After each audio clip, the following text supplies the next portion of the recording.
the first thing Counselor Vethsaras noticed was the silence on the manifest. Not an absence of data. The opposite. Every line filled, every tonnage logged, every crew rotation signed and countersigned across 4 years of records. And yet, in the column reserved for the shipyard's last confirmed position, a single notation that should not have been grammatically possible in the Galactic Trade Registry's reporting software. Location. Pending external verification. The software did not have that phrase. Vethsaras had spent 11 years on the Logistics Oversight Subcommittee. She knew every status code the registry could produce. Pending external verification was not one of them. Someone had typed it manually. She closed the manifest. Then she opened it again, as if a second look might resolve what she was seeing into something that made sense. It didn't. She set the manifest aside and called for the next briefing to begin, because there were other matters before the council that morning, and one anomalous entry in a human shipping registry was not, on its face, an emergency. She was wrong about that. She would spend the rest of her life understanding exactly how wrong. The emergency session convened 14 months later, at a speed that had not been seen since the Keth Succession War. 41 species, 312 seated representatives, 7 observer delegations stripped of their speaking rights for the duration. All of them pulled from scheduled recesses, formal dinners, diplomatic retreats, and in the case of the Dorathi delegation, what their protocol officer described only as *A ceremony that cannot be interrupted, and was nevertheless interrupted. The chamber was too full. Staff stood along the rear walls. Junior aides sat cross-legged on the upper gallery floor. The atmospheric processors strained visibly to accommodate the combined respiratory needs of so many species packed into a space designed for formal seated procedure. Representative Counselor Marin Das of the Salathi hegemony arrived 8 minutes late and found every seat occupied. An aide pointed her wordlessly toward the standing section near the eastern pillar. She stood. She had never stood in this chamber in 30 years of service. She decided not to say anything about it. At the center podium, first speaker Orethvel was already speaking. His vocal membranes were stretched fully open, a physiological indicator the Oreth did not display except under sustained emotional pressure. In 11 years of council sessions, Marin Das had never seen Orethvel's membranes fully open. The destruction order was lawful, he was saying. It was issued under full quorum authority.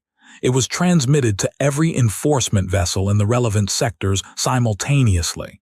Every human shipyard in registered galactic territory was confirmed destroyed within 6 weeks of issuance. He paused. Every human shipyard that we knew about. The chamber did not go quiet. It had been quiet already. It went still asterisk, which is a different thing, and in a room containing 312 species representatives with varying acoustic sensory ranges, stillness of that quality was physically notable. Marin Das, standing against the eastern pillar, felt her secondary circulatory system do something involuntary that she would later describe to her physician as *A skipping sensation. Her physician would tell her that the Salathi cardiovascular structure was incapable of skipping. She would tell him he hadn't been in the chamber that morning. This session, Orethvel continued, will address what has been confirmed in the past 72 hours regarding the human installation designated in Galactic Registry records only as Shipyard Auxiliary 7, an installation that appeared, in 4 years of filed manifests, to be a routine resupply and component fabrication depot operating in the outer Tereth corridor, generating unremarkable throughput numbers, employing fewer than 900 personnel, and therefore receiving no special attention during the threat assessment that preceded the destruction order. He brought up the first image. The chamber made a sound Marin Das could not classify, not shock, not fear, something in between that had no precise word in the Salathi language, though she would attempt several in the report she filed that evening. Shipyard Auxiliary 7, Orethvel said, is not a resupply depot.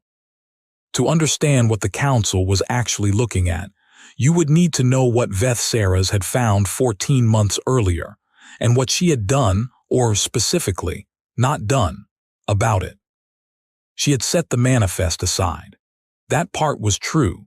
What was also true, and what she did not disclose for 11 of those 14 months, was that she had then spent 4 hours cross-referencing every other registered human installation in the Tereth corridor against the energy consumption data filed by Auxiliary 7.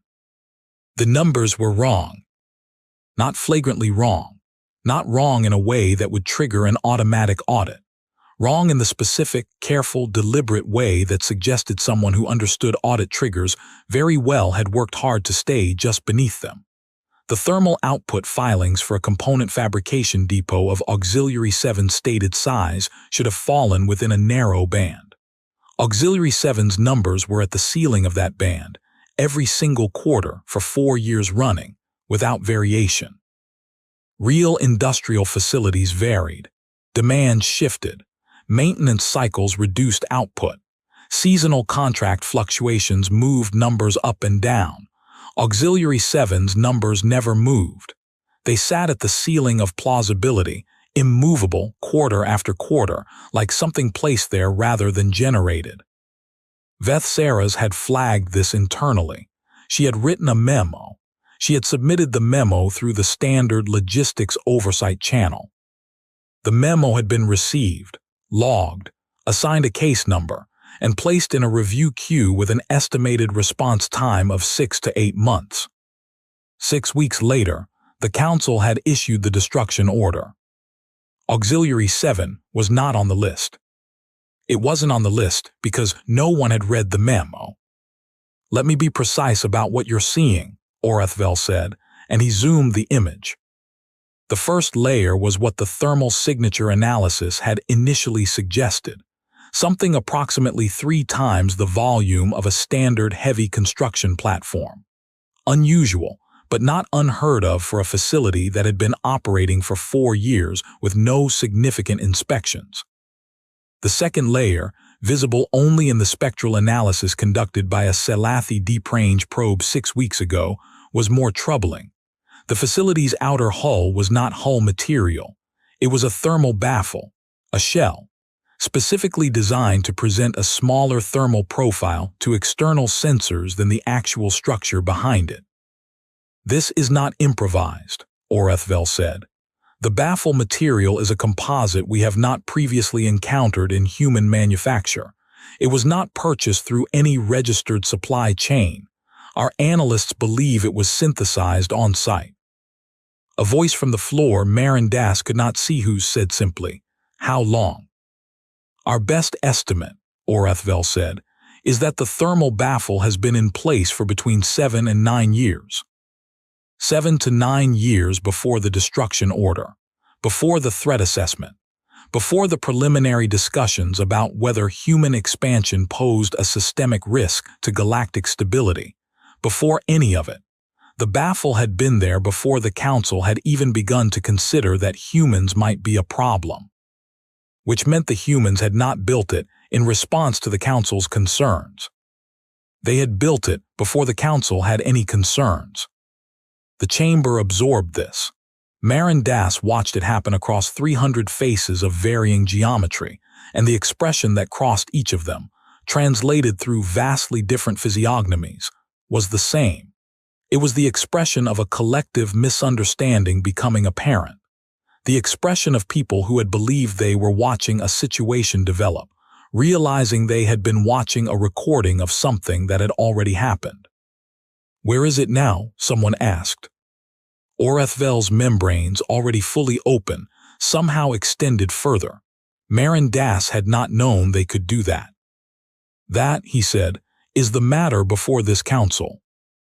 The data trail that led to the answer began not with surveillance, but with a human woman named Carrie Olatunji, who had died 11 months before the emergency session, and whose personnel file had sat in a stack of routine post-mortem administrative closures for most of that time.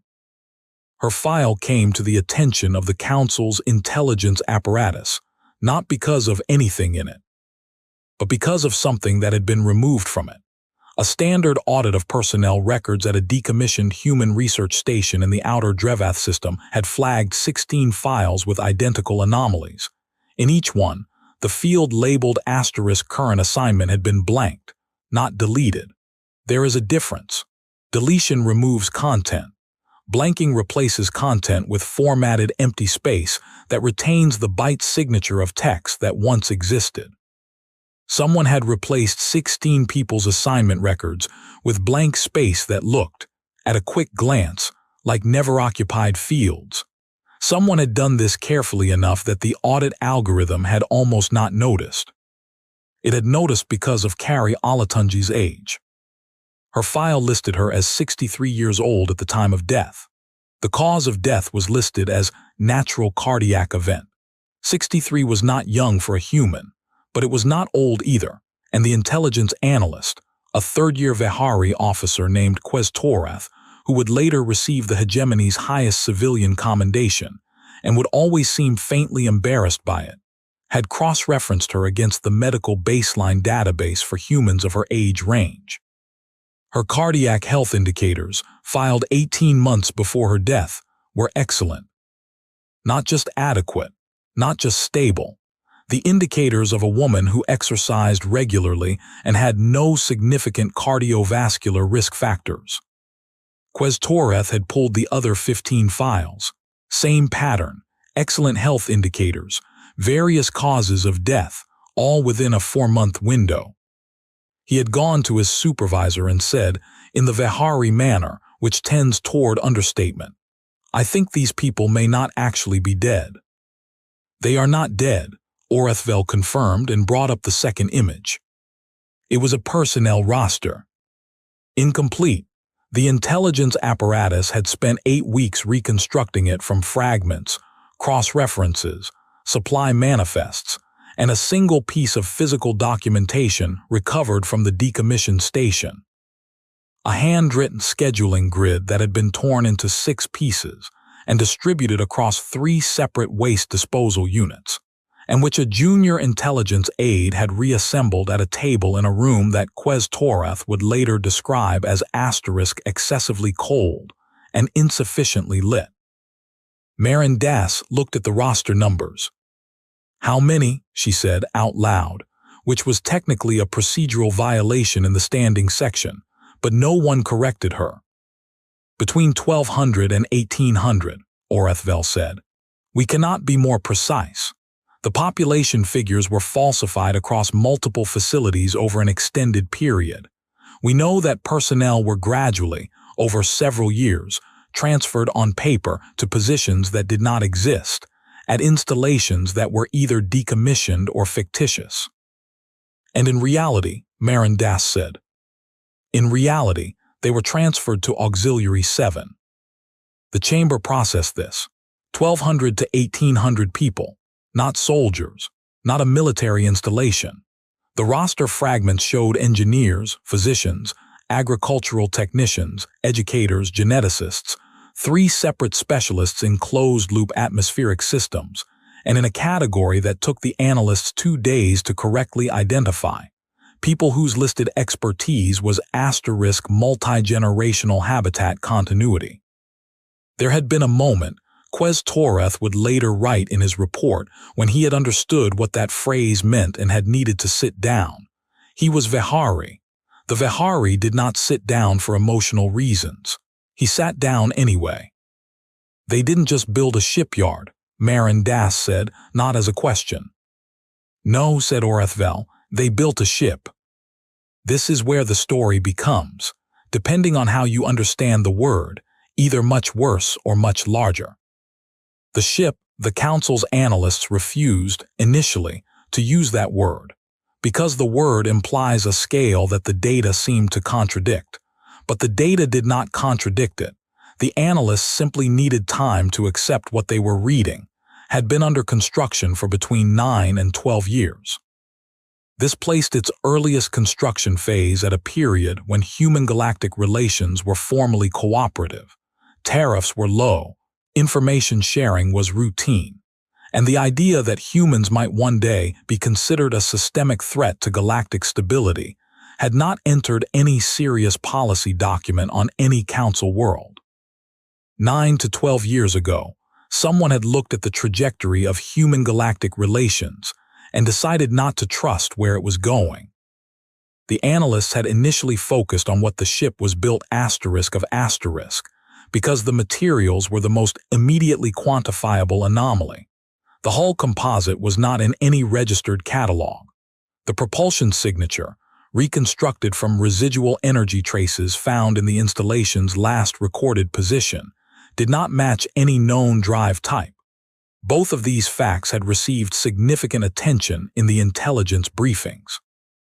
What received less initial attention, because it required a different kind of analyst, a cultural one rather than a technical one, was the cargo.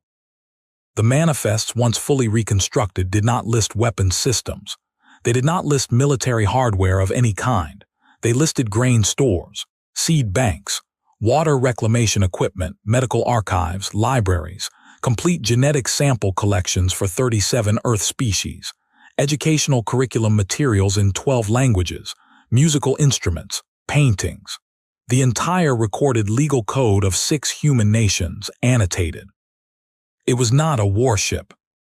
The cultural analyst who had made this determination, a Dorathi specialist named Resamaveth who had spent 40 years studying human civilization, and who was, by reputation, the calmest individual in her institution, had filed her report with a single notation at the top that her supervisor had initially mistaken for a filing error. This requires you to change what question you are asking. The question the council had been asking was, where is the ship going? The question Resamaveth wanted them to ask was, why did they build it so that it could never come back? Marin Das found Resamaveth outside the chamber during the first recess, standing near a viewport that looked out onto the station's docking ring. The Dorathi woman was small, even by Dorathi standards, and she held a cup of something warm in both hands with the focused attention of someone who was deliberately not thinking about what was happening inside the chamber. "You knew before the session," Marin Das said. "It wasn't an accusation, it was an observation." "I filed my report 6 weeks ago," Resamaveth said. "It was read by 11 people, 3 of them asked for clarification, 2 filed counter-analyses, 6 said nothing." She paused. "None of them changed the question." "Tell me what I'm missing." Resamaveth looked at her cup. Then she looked at the docking ring. A human cargo vessel was berthed at the far end, its running lights cycling slow and amber in the station's docking protocol. She watched it for a moment. "What do you know about the human concept of insurance?" she asked. "Financial risk mitigation," Marin Das said. "I'm familiar." "Not financial," Resamaveth said. "Existential. The humans have a long history, I mean genuinely long, not galactically long, but long for a species their age, of catastrophic extinction events. Plagues, climate shifts, wars that killed significant fractions of their global population. And each time, without external assistance, without a galactic framework to appeal to, they rebuilt. Not in the same way, not using the same systems. They rebuilt using whatever remained." She took a sip from her cup. "The ship is not a military vessel," she said. "It's not a colonization fleet in any conventional sense. What I believe, and I filed this belief with full supporting analysis that 6 people declined to comment on, is that approximately 12 years ago, someone in human leadership calculated that the trajectory of their relationship with the Galactic Council had a non-trivial probability of ending in a way that left humanity either subjugated or destroyed." "That's..." Marin Das stopped. "Rational," Resamaveth said. "It is completely rational. Given historical precedent on this council with smaller spacefaring civilizations, the probability was not negligible. They would not be the first. And instead of..." Instead of arming, instead of lobbying, instead of forming counter-alliances, which they also did, but that's a separate matter. Resamavith finally looked at her directly.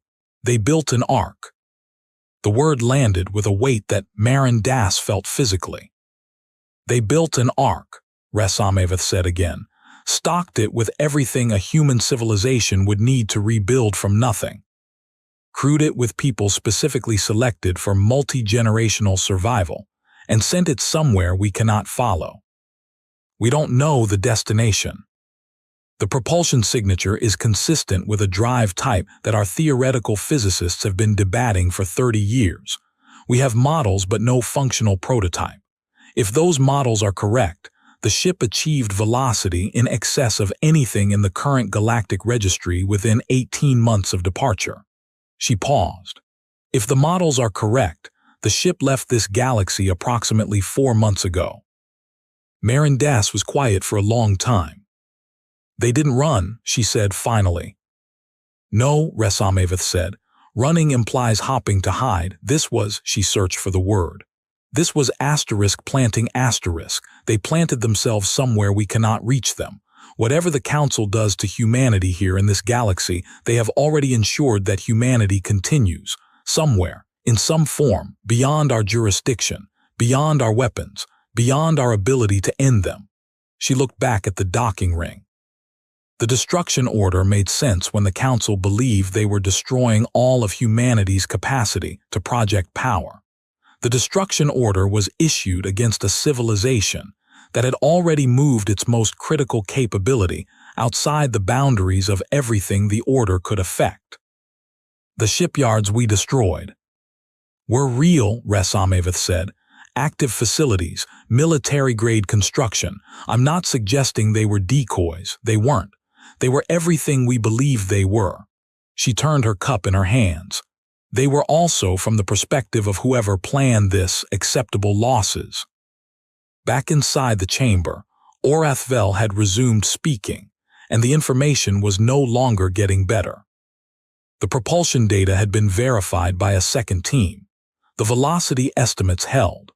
The trajectory, extrapolated backward from the installation's last confirmed position and forward through the departure window, suggested a heading that placed the ship's exit point outside the galactic rim, not toward any known star-forming region, not toward any charted neighbor galaxy within practical range, toward open intergalactic space. What is their target?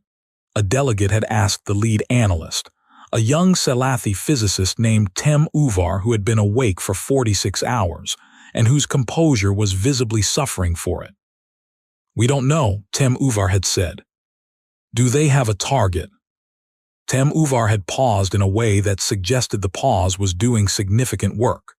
We found something in the recovered documentation from the decommissioned station, a single page, printed rather than handwritten, which suggests it was considered important enough to print rather than digitally store. Most of it is technical specifications we've already analyzed. But at the bottom, someone wrote a note, by hand, in one of the older human scripts. What does it say? Tem Uvar had looked at the translation on his data pad. He had been looking at it on and off for 16 hours, and it still did not become easier with familiarity. It says, we have time. We are not in a hurry. We can wait for the right place. We can wait longer than they expect anyone to wait. The chamber debated for 6 hours. Then it debated for another 4. Then a subcommittee convened and debated for 3 more, and produced a recommendation that was rejected by the floor, and a second recommendation that was tabled, and a third recommendation that everyone agreed was technically procedurally valid, but that no one would agree to sign their name to. Because the problem was not tactical. The problem, the actual structural problem, was that the Council had issued a destruction order premised on the belief that destroying humanity's industrial capacity would eliminate humanity's ability to pose a long-term threat to galactic stability. That premise had seemed sound. It had been reviewed by 7 senior analysts, approved by 2 subcommittees, and ratified under full quorum procedure. It had been based on incomplete information, but that was true of many decisions, and usually the incompleteness was manageable. What made this incompleteness different was the direction of the gap. Usually, when a council threat assessment underestimated a civilization, it underestimated their military capacity, or their alliance depth, or their economic resilience. These were quantifiable gaps. They could be addressed with updated data. The gap here was not quantifiable. The gap here was in category asterisk. The council had been asking how strong are the humans, and the answer had turned out to be that this was not the question that mattered. The humans had not competed in the category the council was measuring. They had exited it. They had looked at the galactic power structure, evaluated their position within it, calculated the probability of an outcome they did not want, and rather than fighting for a better position, they had built an escape from the premise entirely. They had decided that the question of whether they were strong enough to survive within this galactic framework was less important than the question of whether they could ensure survival outside of it. And they had done this quietly for 12 years, while continuing to function within the galactic framework in every externally visible way, paying tariffs, filing manifests, attending council sessions, signing treaties. They weren't cooperating with us, Marin Das said very quietly to Resamavith when she returned to the standing section after the second recess. No, Resamavith said. They were buying time. Yes. The entire period of cooperation was time they needed, Resamavith said. Not time they valued the outcome. The cooperation was instrumental. She said this without judgment in the tone of a person describing a natural process. Rain falls because of atmospheric pressure, not because it intends to fall. They needed 9 to 12 years. They needed to not be interfered with for 9 to 12 years. The most effective way to ensure that was to be, during those years, an unremarkable and cooperative member of the galactic community. While building an arc in the Tereth corridor. Marin Das pressed her hand against the viewport frame. The human cargo vessel was still there, its amber light cycling. Somewhere aboard it, she knew, there were humans going about their business, checking manifests, running maintenance cycles, talking to each other in languages she didn't speak about concerns she didn't fully understand.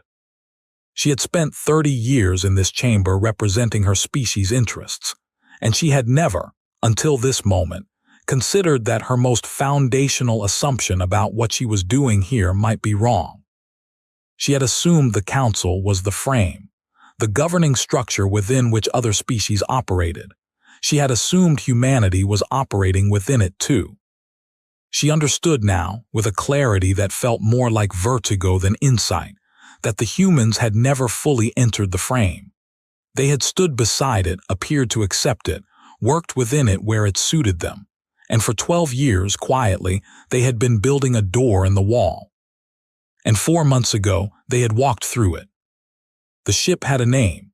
This emerged in the final hour of the session, from a fragment of audio recovered from the station's decommissioned communications archive.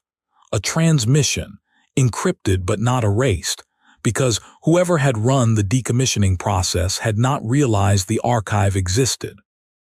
Toreth had found it. He had spent a week decrypting it. Most of it was technical, checklist readouts, system confirmations, the automated voice of a departure protocol running through its sequence. At the end, before the transmission cut, there was a human voice, female, speaking quietly, not to the transmission system but to someone nearby, the kind of thing that gets captured because the transmitter is still open when it shouldn't be. She said, "We named it right." And then a pause. And then, whatever happens to the ones we left behind, this part of us makes it. That's enough.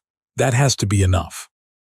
The translation had been reviewed for accuracy 3 times. It was accurate.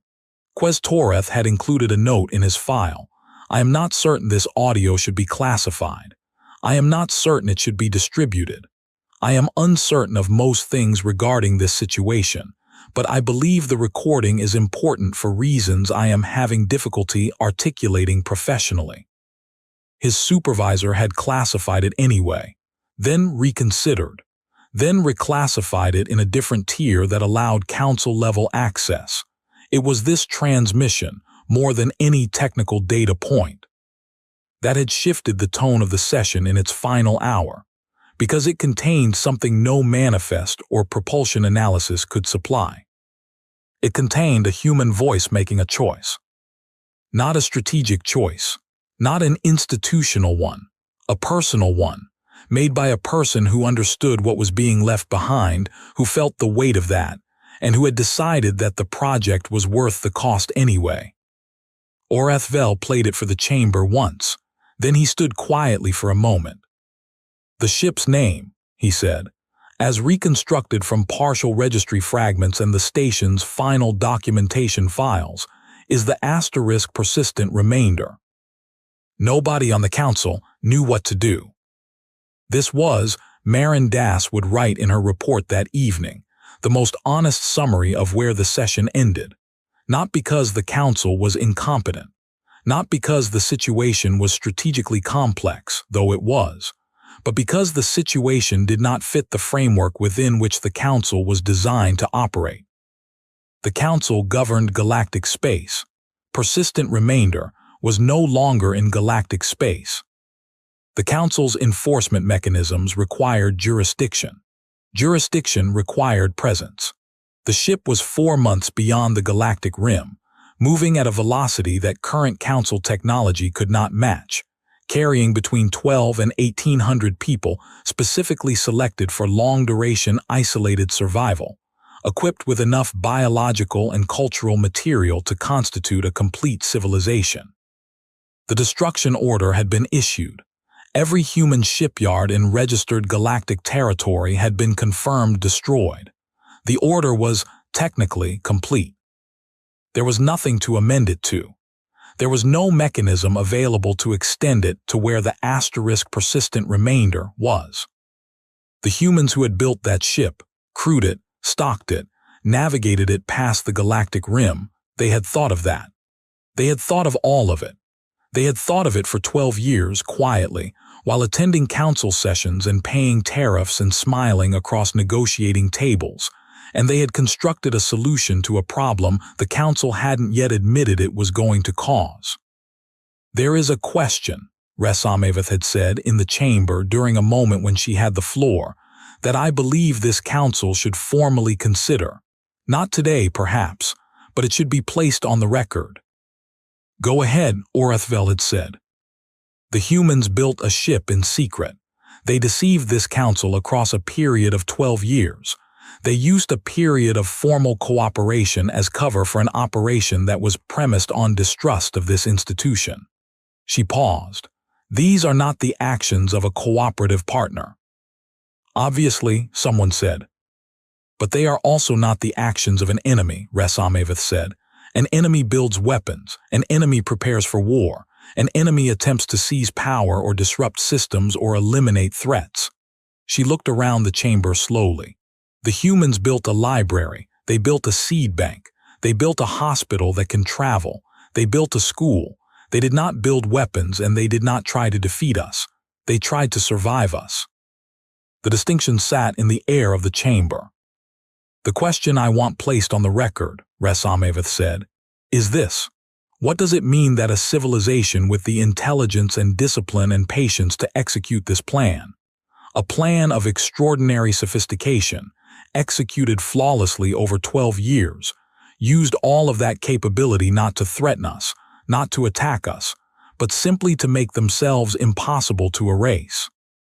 She sat down. Nobody answered the question. It went into the record unanswered. The * persistent remainder does not answer hails. The council attempted contact for 6 weeks via long-range transmission before acknowledging that the ship was beyond reliable communication range and that any signal sent would take years to arrive. Any response would take years more. The humans on the ship, whoever they are, Whatever selection process produced them, whatever they were told about the home they were leaving, are not waiting for a response. They were not built into the plan. Whoever designed the mission understood that by the time the ship was far enough away to be safe, it would be too far away to be connected. This was, Torres had noted in his final report, almost certainly intentional.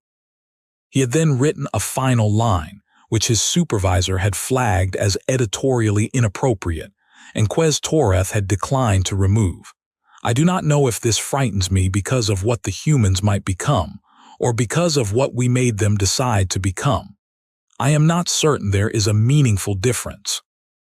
Marin Das filed her own report at the end of that long day. She included a full account of the session, a summary of Resamevith's analysis, and a policy recommendation that she fully expected would be tabled, which it was. She included a copy of the *persistent remainder *s recovered audio transmission, which she had no authority to include but included anyway, because she thought it should be on the record in her own report, in her own name, attached to something that would survive whatever institutional discomfort came next. And she included a final observation, which was not a policy recommendation and not an analysis and not a formally appropriate addition to a counselor's report, but which she included because she was 61 years old and had given 30 years to this institution, and she believed she had earned one honest paragraph. Somewhere beyond the galactic rim, a ship is moving. It is moving through intergalactic space with no destination confirmed, and no timeline for arrival, and no guaranteed reception from whatever they find. Everyone aboard it made a choice to be there, knowing they might spend the rest of their lives traveling, knowing they might not live to see the destination, knowing their children might not either, and that possibly their children's children would be the ones who finally found something worth landing on. They made that choice because the alternative, staying within a galactic structure that might erase them, was less acceptable than the uncertainty of the dark between galaxies. I have represented my species in this chamber for 30 years. I have negotiated in good faith. I have honored process. I have accepted outcomes I disagreed with because the institution mattered more than any single outcome. I think the humans also understood that institutions can become instruments of erasure. I think they understood that earlier than I would have liked them to. I think I wish they had trusted us with that understanding instead of building a ship. I think I also understand why they didn't. The last confirmed telemetry from the *persistent remainder placed it at the galactic rim on the morning of the 23rd day of what the humans called March. The final automated status burst, received by a Selathi deep range array before signal degradation made further tracking impossible, confirmed all systems nominal, all life support stable, population count, a number that had been debated, reconstructed, estimated, and challenged for months, finally confirmed. 1,431 souls. 1,431 people, moving through the dark between galaxies, carrying grain and seeds and books and laws and music, and the genetic record of 37 Earth species, and the annotated legal codes of 6 human nations, and an atmospheric recycling system designed to last 400 years without external resupply, and the handwritten scheduling grid that Torres' junior aide had reassembled at a cold table under insufficient light, and the memory of a woman's voice saying that's enough, that has to be enough asterisk, and everything, absolutely everything, that a civilization needs to begin again in a place no one else can reach. The Council issued a formal review of its threat assessment procedures. It passed unanimously. Resamevith retired from her position the following year. She spent the next decade writing a history of human galactic relations that began, unusually for an academic historical work, with the following sentence: "They were never planning to win. They were planning to continue." Torres kept his commendation on his wall and continued to be faintly embarrassed by it. He requested, and was granted a permanent posting to the long-range signal monitoring station in the outer Sci-Fi Rim, the one best positioned to detect a transmission from deep intergalactic space, if one ever came. It hasn't come yet. He is still listening. And the asterisk persistent remainder moves on, through light years of silence and distance and dark, without haste, without fear, without any intention of stopping, because the people aboard it were chosen for exactly this. The capacity to keep going long after every rational calculation would say the journey was too long, the destination too uncertain, the cost already too high. They are not in a hurry. They have time. They were always going to outlast the question